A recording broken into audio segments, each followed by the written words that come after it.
요새 전 세계가 코로나 바이러스 때문에 굉장히 두려워하고 있습니다. 마치 전 세계가 재앙을 맞는 것처럼 선진국, 후진국 할 것 없이 동서양을 막론하고 이 두려움의 소식들, 이 재앙의 소식들이 가득 차 있습니다. 근데 참으로 의미 있는 것은요, 이러한 두려운 세계적인 재앙이 2000년 전에도 똑같이 있었다라고 하는 것입니다. 주후 64년 7월 19일에 로마에서 어마어마한 화재가 일어납니다. 이 화재는 로마 제국 전체에 피해를 줄 만큼 충격적인 재앙으로 연이어집니다. 화재야 진압이 됐다고 하는데 이 화재로 인해서 그래서 더 큰 문제가 로마 제국 전역에 걸쳐서 아주 봉기와 같이 일어났던 것입니다. 화재가 진압되자 로마 안에서요, 아주 악성 소문이 나돌기 시작하는데 바로 당시 로마의 네로 황제가 자기 시흥을 돋우기 위해서 일부러 방화를 했다라고 하는 소문이었습니다. 네로는 이 소문을 잠잠하기 위해서 별별 노력을 다 해봅니다. 하지만 소용이 없습니다. 화재로 집을 잃고 터전을 잃고 가족을 잃은 사람들에게는 이 악한 소문이 아주 가슴에 새겨져서 무엇으로 설득을 해도 설득이 되지 않는 것입니다. 그러니까 로마는요, 그 희생양을 자기 대신 그리스도인들로 삼았습니다. 바로 그리스도인들이 자기가 방황한 게 아니라 예수 믿는 자들이 제국에 불만을 가지고 방화를 했다라고 그렇게 역소문을 내버린 것입니다. 그러니까 화재로 인하여서 그 실망과 절망과 분노에 가득 찼던 사람들이 또 황제가 방화했다 해서 가만 안 둘 거야 하고 도끼를 더 쌓았던 사람들의 이 모든 분노가 그리스도인들에게 향해지게 됩니다. 그리스도인들의 체포령이 내려지고요.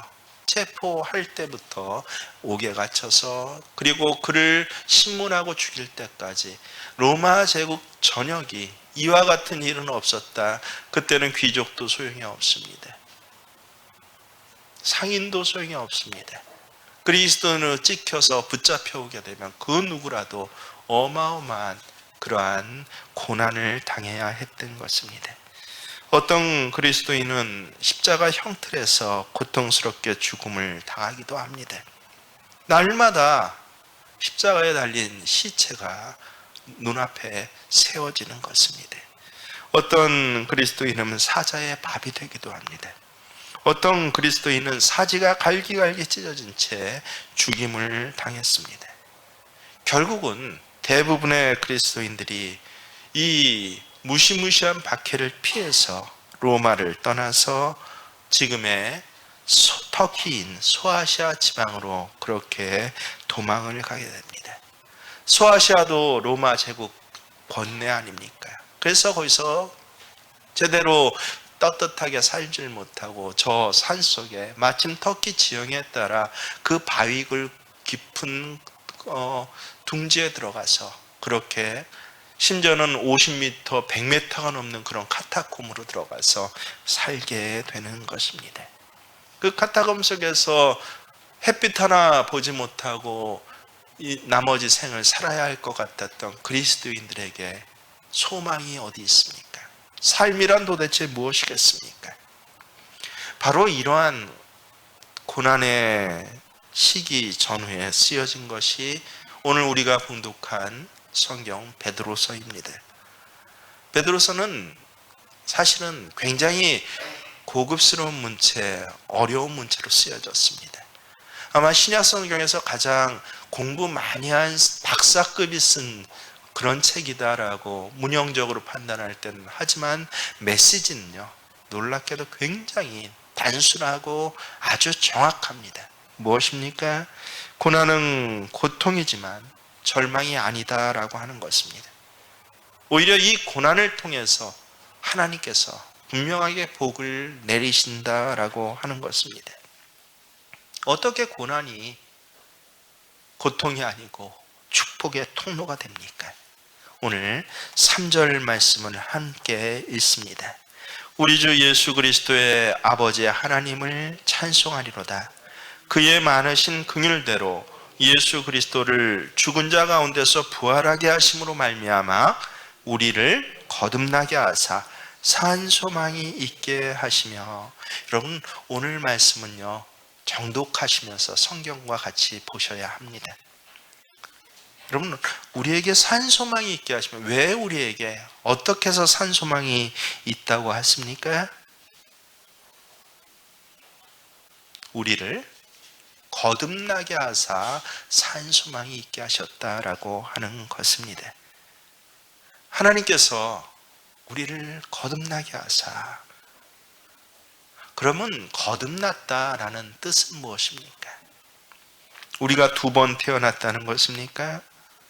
실제로 공부 굉장히 많이 한 율법학자, 바리새인으로 알려진 니고데모라는 사람조차도요, 예수님께서 거듭남에 대해서 이야기를 하자 그 뜻을 몰라서 예수님께 되물었습니다.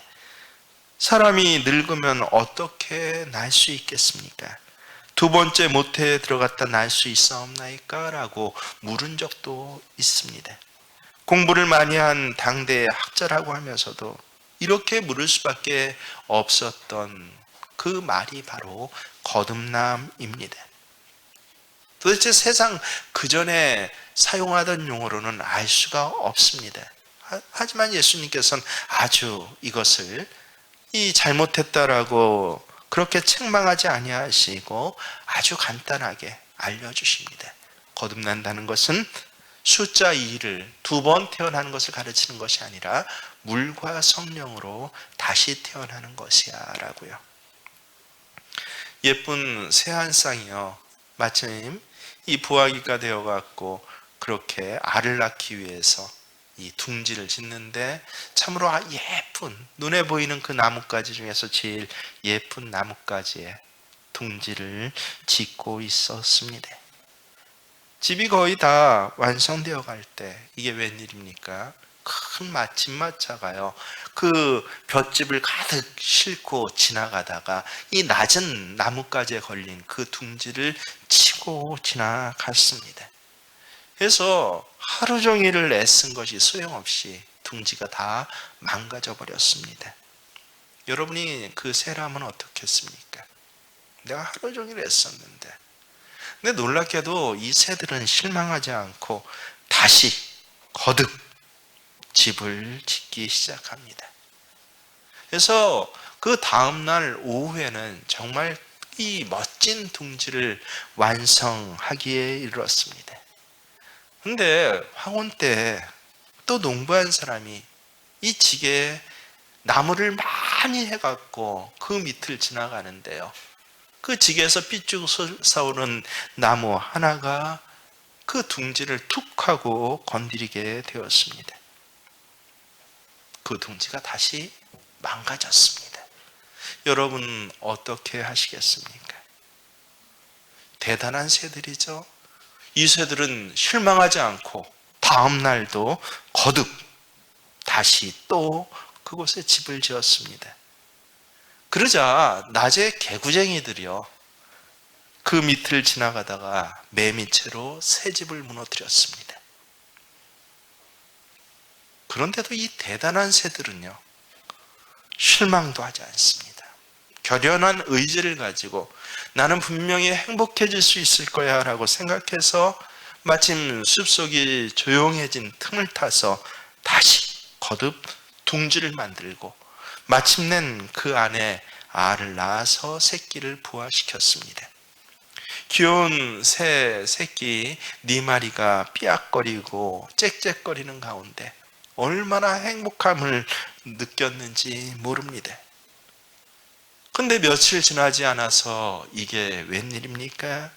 이 행복한 새 둥지 가정에 무서운 침자가 찾아왔습니다. 커다란 뱀 한 마리가요, 이 숲을 지나가다 짹짹거리는 소리가 나고 이렇게 눈을 보니까 저 낮은 곳에, 보이는 곳에 새 둥지가 있더라라는 것입니다.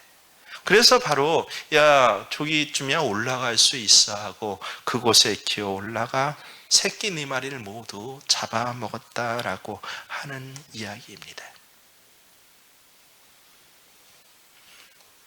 몇 차례 사건이 있고 사고가 있고 무너지는 것을 보았으면 낮은 곳에 둥지 짓는 것이 위험한 줄 알고 높은 곳으로 옮겼어야 했는데 깨닫지 못했기에 그냥 실망하지 않고 의지를 갖고 거듭거듭 노력하면 2번, 3번 노력하면 그래서 집만 지으면 이것이 성공이고 이게 행복이라고 생각했는데 근데 마침내는 행복과 성공이 아니라 돌이킬 수 없는 엄청난 비극으로 끝나게 되었더라라고 하는 이야기입니다. 말 못하는 새들만 미련한 것이 아닙니다. 위험한 것인 줄 알고 있으면서도 낮은 곳에 집을 짓고 죄악에서 떠나지 못하는 것은 우리 사람들은요 더욱더 미련하다 할 것입니다. 높은 곳을 보지 못했던 새 둥지가 불행의 온상인 것처럼 땅만을 생각하는 처새는요 아무리 거기 노력이 들어가고 열심히 들어가고 결연한 의지가 들어가더라도 우리는 그 인생의 혈말 끝을 압니다. 무엇입니까? 헛되고 헛되니 헛되고 헛되며 모든 것이 헛되도다라고 하는 것입니다. 새 집은 침입자가 해하지 못하도록 높은 곳으로 옮겨져야 하고 신앙인의 처소는요 하나님 보좌 앞으로 그렇게 옮겨져야 하는 것입니다. 그래서 거듭나다라는 말은요 우리 흔히 다시 한번 해보겠어 이젠 새 사람이 되겠어 하는 그런 뜻이 아니더라라고 하는 것입니다. 실제로 거듭나다라는 말 헬라어 아나겐다오를 번역한 말입니다. 이 겐다오는 우리 일반적인 뜻이에요. 나타라는 뜻이에요. 아나라는 단어가 굉장히 의미가 있습니다. 다신데요. 놀랍게도 방향이 있는 다시입니다. 위로 향해서 이게 아나예요. 그래서 낳긴 낳는데 어떻게 낳습니까? 위를 향해서 다시 낳더라. 예수님 말씀을 거기에 덧입혀서 그렇게 해석해 보면 위를 향해서 물과 성령으로 낳는 것 이게 바로 거듭남이다라고 하는 것입니다. 다시는 다시인데 방향이 있는 다시예요. 그저 다시 한번 해보겠어 2번째로 3번째로 4번째로 해보겠어가 아니라 위를 향해서 예수님을 향해서 물과 성령으로 그렇게 태어나는 것 이게 바로 거듭남인 것입니다. 그래서 거듭난다는 것은 어리석은 새가 그저 둥지가 무너져도 실망하지 않고 또 한번 해봐 그래 다시 한번 해봐 이 말이 절대 아닌 것입니다. 그저 예전보다 더 열심히 착하게 성실하게 이를 앙다물고 노력하면 된다. 1번, 2번, 3번 치면 꺾어지지 않을 나무가 없고 오르지 못할 나무가 없는 그런 다시가 아니다라고 하는 것을 우리는 깨달아야 할 것입니다. 예전과 방향이 달라진 다시입니다. 예전에는 썩어질 육을 위해서 살았는데 이제는 방향이 달라졌습니다. 예전에는 결국은 쇠한 것, 결국은 헛될 수밖에 없는 것이 전부인 줄 알고 거기에 온 힘을 기울여서 살았는데 이제는 방향이 달라진 다시인 것입니다. 이 거듭나게 하사 우리에게 산소망이 있게 하시며 이게 바로 4절 말씀입니다. 4절 말씀 함께 읽습니다. 썩지 않고 더럽지 않고 쇠하지 아니하는 유업을 있게 하시나니 곧 너희를 위하여 하늘에 간직하신 것이라. 썩지 않고 더럽지 않고 쇠하지 않는 하늘에 있는 소망. 그래서 베드로 사도는요 이 소망을 그냥 소망이라고 부르지 않습니다. 무슨 소망이라고 합니까? 특별히 산소망이라고 합니다. 여러분 거듭난 사람이 갖는 소망 이것은 그냥 세상 사람이 이를 앙다물고 갖는 그냥 소망하고는 전혀 다릅니다. 산소망이에요. 성경에 보면 자기 삶의 경험을 통하여서 이 그냥 소망과 산소망이 어떻게 다른지 가장 정확하게 깨달았던 사람이 있는데 그 사람이 바로 욥입니다. 아주 기가 막힌 고백이 욥기에 보면 많이 나오는데 저는 이 욥의 고백을 보고 얼마나 무릎을 치고 정말 그렇습니다 하고 은혜를 처음에 받았는지 모릅니다. 욥기 6장을 한번 펼쳐보시길 바랍니다.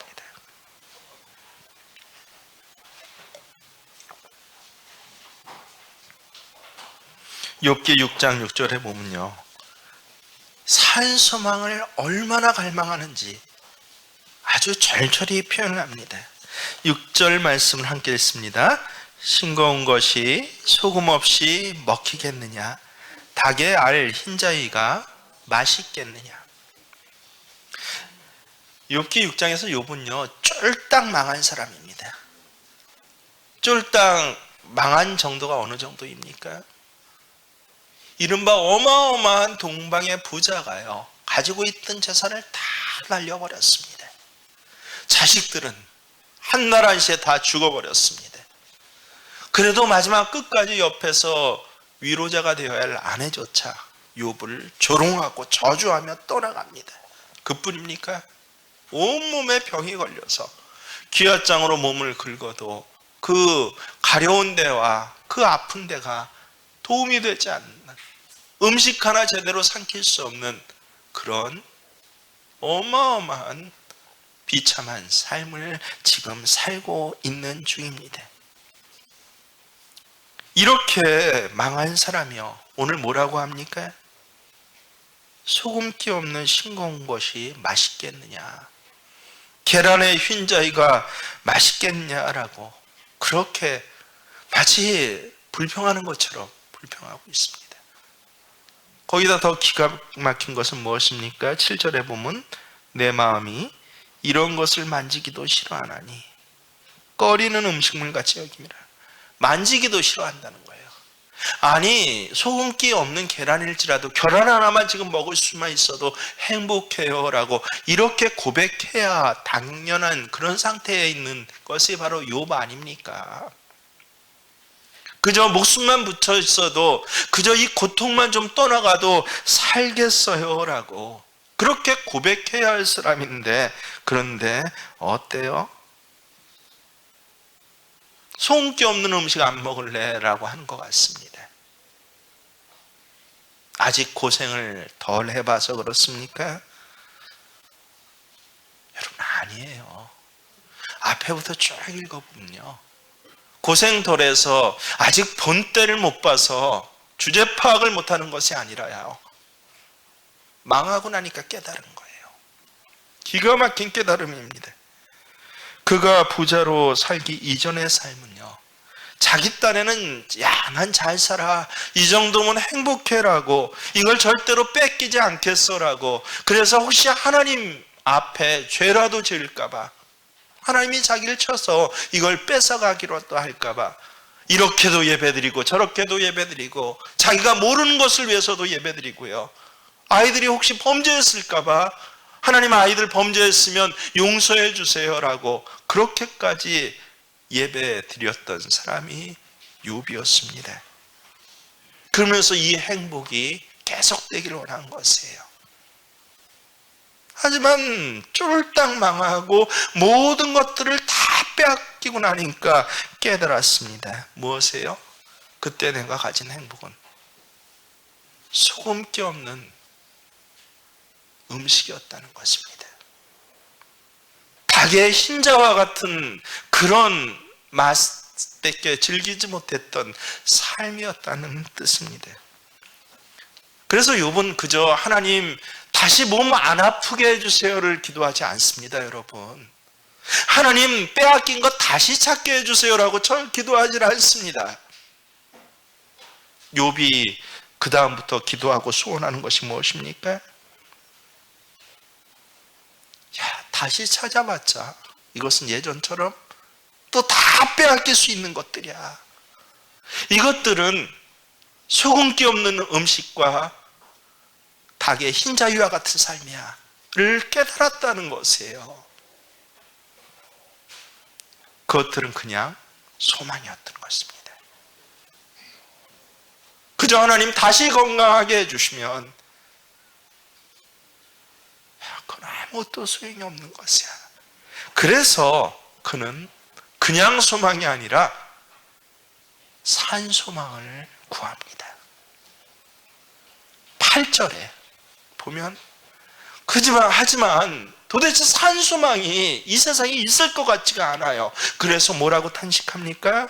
8절 함께 큰 소리로 봉독합니다.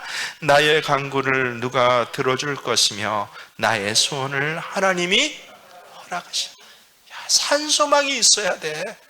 그저 다시 소망이 아니라 그냥 소망이 아니라 산 소망이 있어야 되는데 이런 간구가 과연 이루어지겠느냐? 구약시대에 살았던 욥은요, 예수님을 몰랐기 때문에 그냥 소망만 알았기 때문에 이렇게 탄식할 수밖에 없었던 것입니다. 근데 오늘 베드로 사도는요, 아니야, 산소망이 있어 라고 합니다. 왜요? 우리에겐 부활하신 예수님이 있기 때문입니다. 산소망이 되신 예수님이 우리 구주가 되셨기 때문입니다.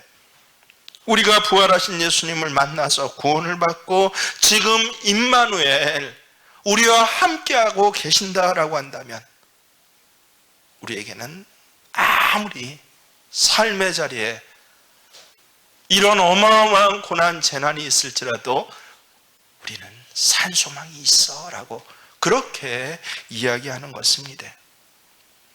우리가 이런 산소망을 가지고 살아야 한다. 다시 소망이 아니야, 그냥 소망이 아니라 거듭난 사람만이 가질 수 있는 이 산소망을 가져야 할 이유가 어디에 있습니까? 하나님이 우리에게 유업, 기업을 주시기 때문이야. 이 산소망을 가진 거듭난 사람은요, 그냥 기업이 아니라 어떤 기업이에요? 4절을 다시 보면 썩지 않는 기업, 더럽히지 않아지는 기업, 쇠하지 아니하는 기업을 가지게 하신다라는 이 믿음이 우리에게 있기 때문에 그런 것입니다. 여러분, 병마 전염병 소식과 함께 늘 같이 뉴스에 뭐가 나옵니까? 이 기업 소식이 나옵니다. 오늘도 아침에 일어나서 잠깐 이 뉴스를 들었더니 뭐 몇 명 환자가 늘었다라는 소식과 더불어 그 뒤에 반드시 기업이 어떻고 망했다 뭐 했다, 이 바이러스 영향 때문에 기업이 도산하게 됐다, 부도가 나게 됐다, 여행업계로부터 시작하여서 각종 기업이 문이 닫게 됐다라고, 뭐 한두 개의 기업이 아니라 세 개의 경제가 0.2% 하락하게 됐다라고 그렇게 탄식을 합니다. 이 기업이란 단어는요, 근데 사실은 성경에 더 먼저 기록된 단어입니다. 아주 1세기 크리스찬들에게는 굉장히 익숙한 단어였습니다. 왜냐하면 이 로마에서 도망온 크리스찬들은 이 자신들의 기업이 다 빼앗겨지는 것을, 그것도 억울하게 해요. 아무 잘못한 것도 없는데요.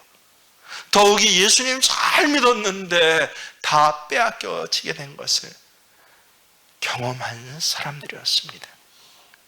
그 기업이 무너지는 현장에서 그들은 뭐라고 고백합니까? 기가 막힌 고백을 하는데, 여러분 한 군데 성경을 더 찾습니다. 히브리서를 10장을 한번 찾아보십시오.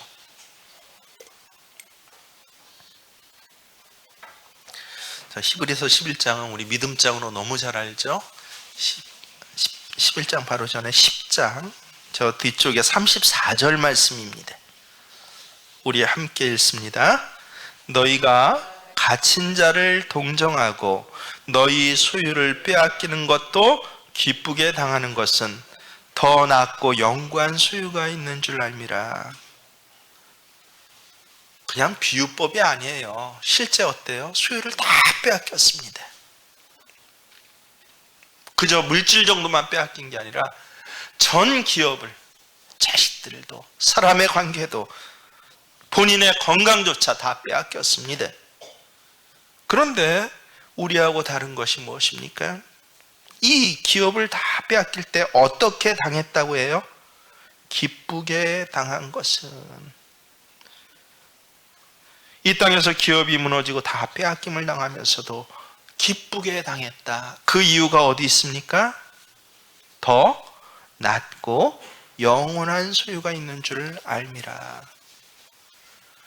이게 바로 우리 믿음의 선배들의 모습이었습니다. 거듭난 사람들, 산소망이 있는 사람들의 모습이었습니다. 지상의 기업을 잃어버리면서도 결코 희망을 포기하지 않는 중요한 이유가 믿음이 많아서가 아니에요. 그들에겐 더 낮고 영광 기업, 빼앗기지 아니한 기업, 흔들 수 없는 기업, 영원한 기업을 그들은 오히려 소유했기 때문에 그렇습니다. 이게 크리스천의 힘이고 저력입니다. 요새 일전에 이 금주간에요, 주변에 가까운 사람으로부터 그런 얘기를 전해드렸습니다. 처음에는 자기네가 잘 살고 행복한 줄 알았어요. 왜냐하면 친척 간의 일이거든요. 자기네는 그래도 뭐 듬직한 집도 갖고 어느 정도 경제적 여유, 가족 간에도 남편 아내가 서로 친밀하고 이른바 세상에서 평안과 안정이라는 것은 다 받은 것 같았습니다. 근데 조금 지나고 나니까 자식 때에, 그것도 대단한 자식 때도 아닙니다. 그저 지금 대학교 가고 대학교 졸업했을 나이 정도예요. 애들이 대학교 갈 때부터 이 문제가 드러나더라.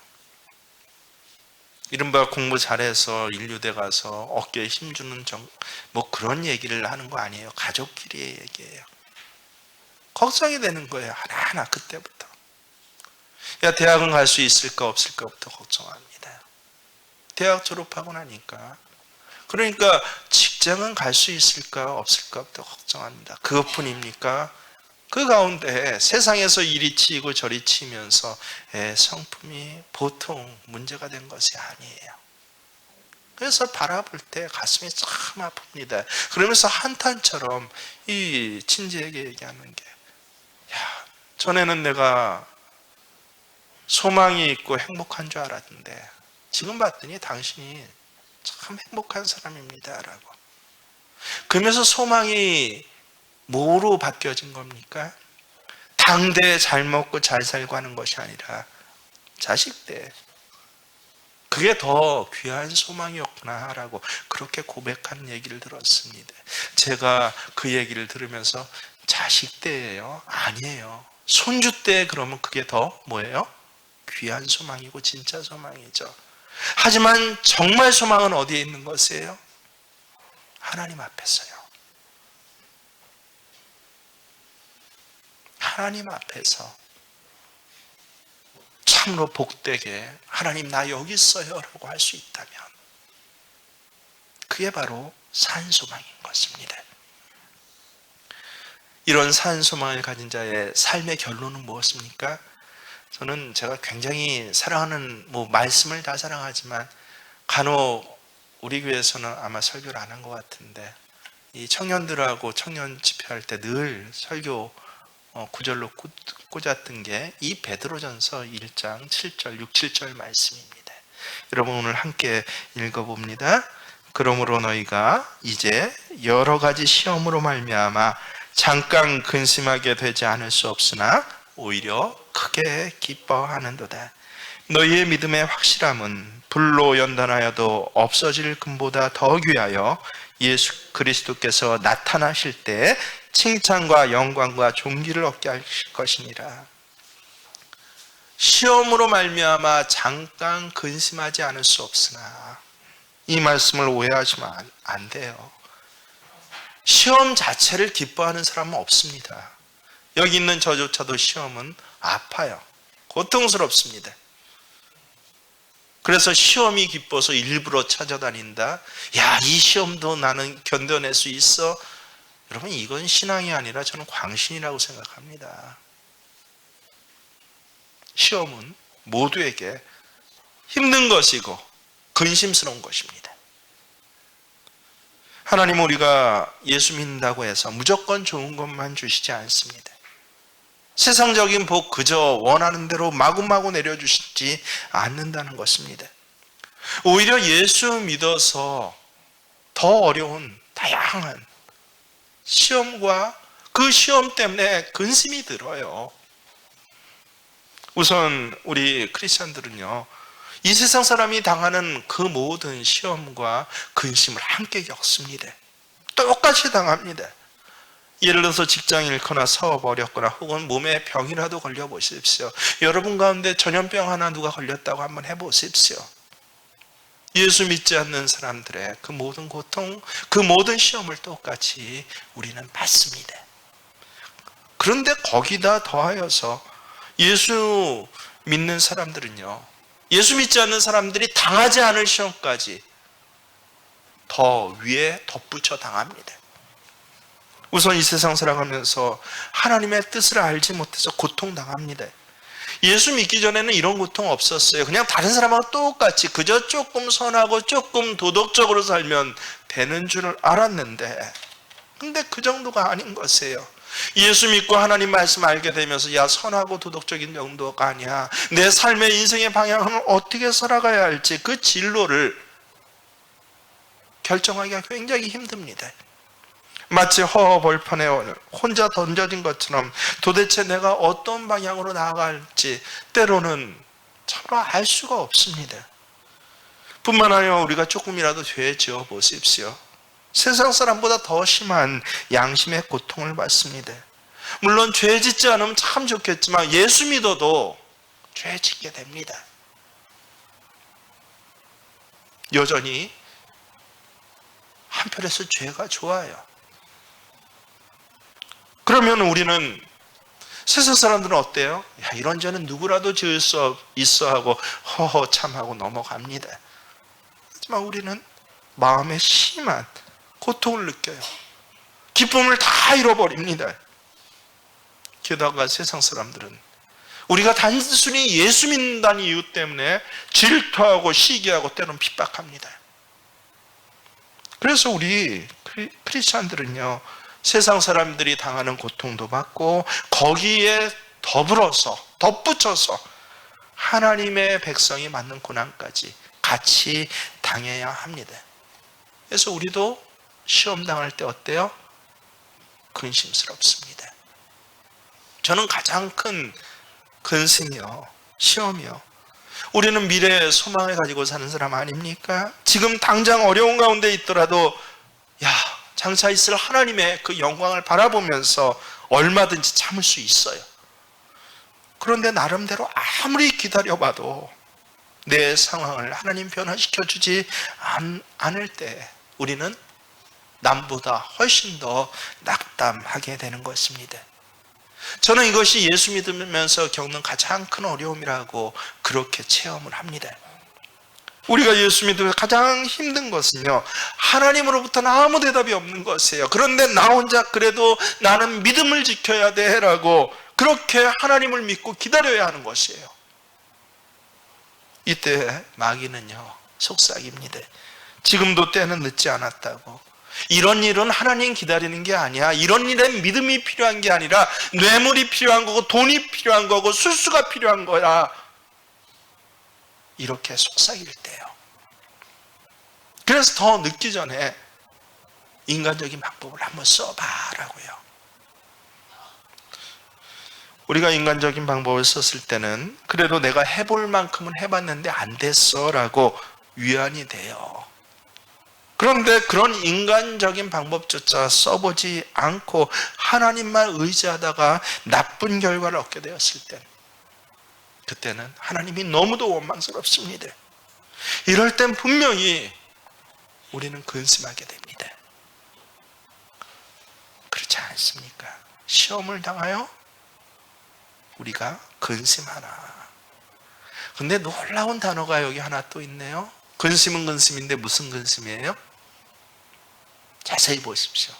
무슨 근심입니까? 잠깐 근심이라고 하십니다. 여러분, 잠깐 근심, 도대체 얼마만한 시간을 말하는 것입니까? 한 달이면 잠깐일까요?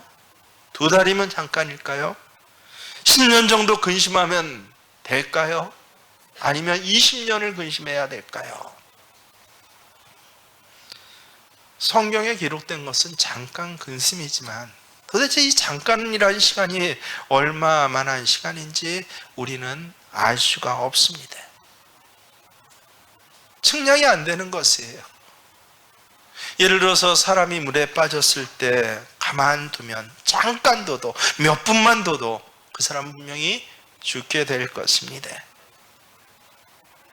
그래서 이 잠깐이라는 시간은요, 놀랍게 우리가 알고 있는, 마치 니고데모와 같아요. 거듭난다니까 하늘로부터 나는 것, 물과 성령으로 나는 것을 알지 못해서 두 번 태어나야 합니까? 어머니 뱃속에 다시 들어가야 합니까? 라고 물은 것과 똑같습니다. 욥과 똑같아요. 야, 중간까지는 잘 깨달았어요. 야, 내 과거의 삶은 아무리 잘 살아봤자 또 뺏기고 또 불안한 삶이야. 이것은 속임기 없는 음식과 같은 삶이야. 난 그걸 원하지 않아. 근데 그 뒤를 몰랐어요.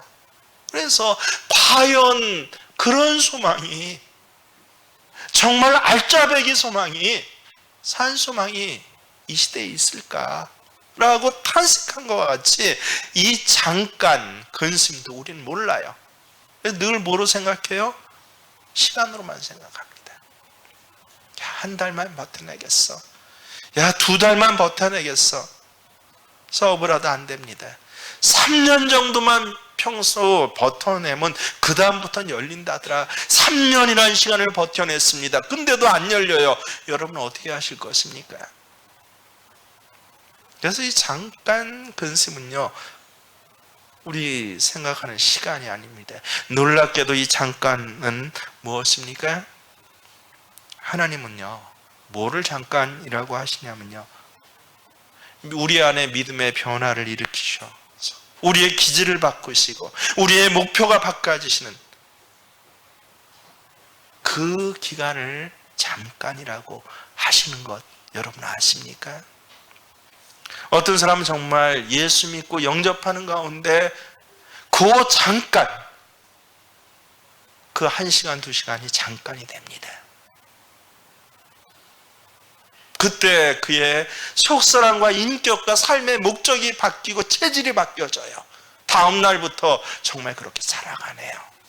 그럴 땐 그 사람에게 잠깐은 그 예수님 영접했던 1시간입니다. 하지만 이 잠깐이 다 이렇게 1시간이면 참 얼마나 좋겠습니까? 근데 어떤 사람은요, 그 잠깐이 1년이에요. 예수 믿고 한 1년 정도 되니까 삶의 자리가 정리가 되고 말씀이 이해가 되고, 야, 내가 소원기 없는 이런 삶을 살아서는 안 돼. 결국은 헛되더라고 고백할 이런 삶을 살 수는 없어라고. 그래서 다시 태어날 때 그게 잠깐인 것이에요. 잠깐 근심하지 않을 수 없으나 그때까지는 근심이 되는 것입니다. 이른바 우리가 거듭나기까지의 그 최소한의 시간을 말하는 것입니다. 하나님이 우리에게 어려움을 주실 때는요, 그것을 통해서 우리 자신을 충분히 변화시키십니다. 우리로 하여금 엄청나게 고민하게 하시고 생각하게 하시고 또 회개하게 하십니다.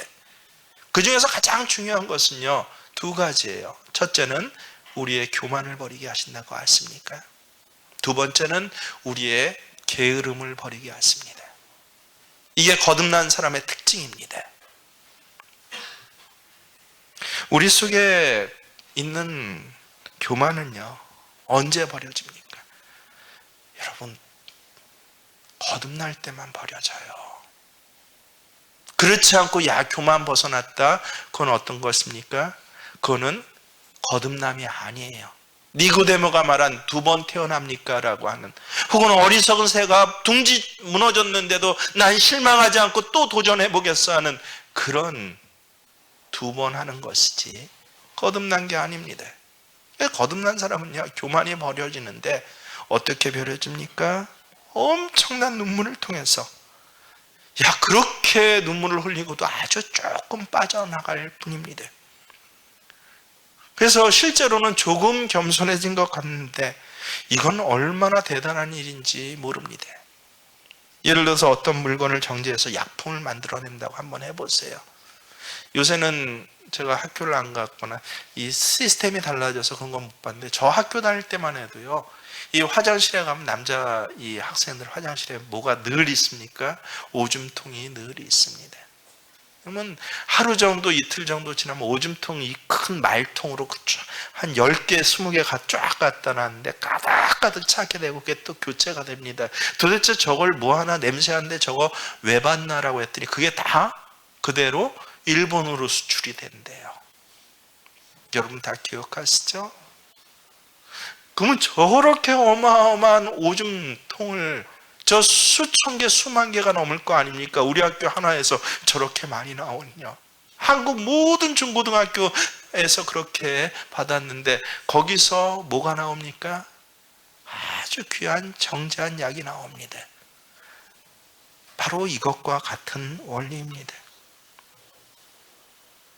엄청난 양의 원료가 있어야 한 알의 약이 나오는 것처럼, 정말 귀한 목숨을 살리는 그런 약이 나오는 것처럼, 마찬가지로 우리 안에 겸손이라는 하나님의 축복의 약, 그 귀한 것을 정제해내려면요, 우리의 눈물이 얼마나 많이 흘려져야 되는지 모릅니다. 우리의 게으름이 얼마나 많이 바뀌어져야 되는지 모릅니다. 엄청나게 많은 시간 동안 낮아져야 하고, 엄청나게 많은 시간 동안 고민스러워야 하고, 답답해야 하고, 탄식해야 합니다. 그런데 이것은 하나님께서 뭐라 그래요? 잠깐 근심입니다. 왜 잠깐 근심입니까? 여러분 소망을 가지십시오. 영원히 근심하게 하지 않으시기 때문에 그렇습니다. 하나님께 감사하십시오. 하나님께서 우리를 연단하시는데 영원히 연단만 하신 하나님이 아니시기 때문에 그렇습니다. 우리는 우리 기질상으로 보면 사실은 엄청 근심해야 돼요. 잠깐 근심이 아니에요. 하지만 하나님께서는 우리를 너무도 사랑하셔서 우리가 조금만 근심해도, 잠깐 근심해도 하나님 사람이 되도록 하십니다.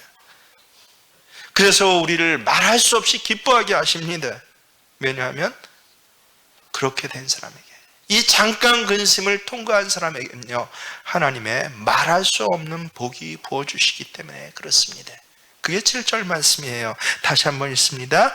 너희 믿음의 확실함은 불로 연단하여도 없어질 금보다 더 귀하여 예수 그리스도께서 나타나실 때 칭찬과 영광과 존귀를 얻게 하시는 것이라.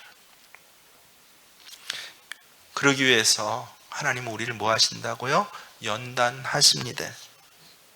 여러분, 연단이 무엇입니까? 우리는 참 못된 기질들이 있어요. 굉장히 추상적이고 신앙 좋은 사람, 성경 공부 많이 한 사람 이걸 갖다 고급스러운 단어를 얘기를 하는데, 연단은요 결코 고급스러운 단어 아닙니다. 추상적인 말 아닙니다. 연단 무엇입니까? 아주 간단하고 단순해요. 계속 두드려 맞는 것이 연단입니다. 건강으로, 물질로, 자존심으로, 사건으로부터도 두드려 맞고요, 사람에게도 두드려 맞는 것을, 그래서 너덜너덜해진 거, 이게 연단인 것이에요. 근데 정말 너덜너덜해져서 아무것도 없는 것 같은데, 다 빼앗긴 것 같은데, 나중에 봤더니 금보다 귀한 존재가 되는, 있네요. 기가 막힙니다. 저 사람 건강이고 뭐고 다 빼앗긴, 자존심까지 다 빼앗긴 것 같은데, 그래서 세상 사람들은 저를 우습게 여겼어요. 너덜너덜한 인생으로 여겼어요. 그저 많이 두드려 맞는 사람으로 여겼어요. 복도 지질이 없지라고 생각했어요. 그런데 어느 순간 봤더니 뭐예요? 정금이요, 금보다 뭐하다? 귀한 존재. 하나님 앞에서 칭찬과 영광과 존귀를 받게 하시는 존재로 세워주신다라고 하는 것입니다. 이렇게 하나님 앞에 두드려 맞고 너덜너덜해진 사람은요, 그래서 금보다 귀한 존재, 어마어마한 양의 눈물을 흘렸는데 요만큼 정죄된 그 존재가 하나님께서 어떻게 사용하세요? 그 한 사람을 인하여서 몇백 명, 몇천 명보다 소중하게 하나님의 사역자로, 하나님의 일을, 이 땅을 위해서 그렇게 사용되는 자로 만들어 가시는 것입니다. 우리 중에 시련과 고난을 좋아하는 사람 아무도 없습니다. 저도 싫습니다. 하지만 내가 시련당하고 내가 고난당할 때는 그건 그냥 고난이 아니에요. 그냥 시련이 아닙니다. 뭡니까? 연단입니다.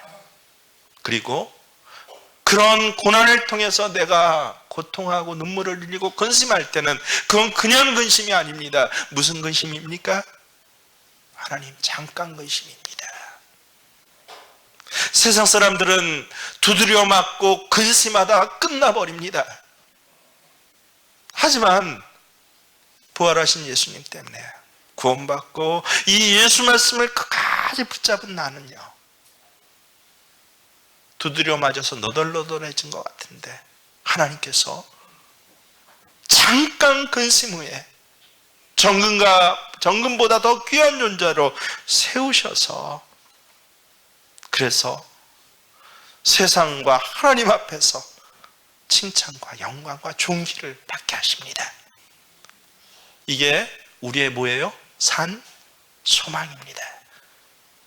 그저 내일 좀 나아지겠지, 요만큼 아끼고 요만큼 저축하고 요만큼 애쓰면 실망하지 않고 또다시 집 한번 저어보면 그때는 낫겠지가 아니라 저 하늘 향한 소망, 썩지 않는 소망, 쇠하지 않는 소망, 분명히 잠깐 근심하지만, 잠깐 힘들고 고난당하지만, 하나님, 내가 이 끝에, 이 연단 끝에 하나님의 사람으로 다시 세워집니다라고, 이 놀라운 산소망을 가지고 이제 올해 한 해를 산소망 붙잡고 살아가시는 저와 여러분이 되시길 주의 이름으로 축원합니다. 그렇습니다. 오직 주만이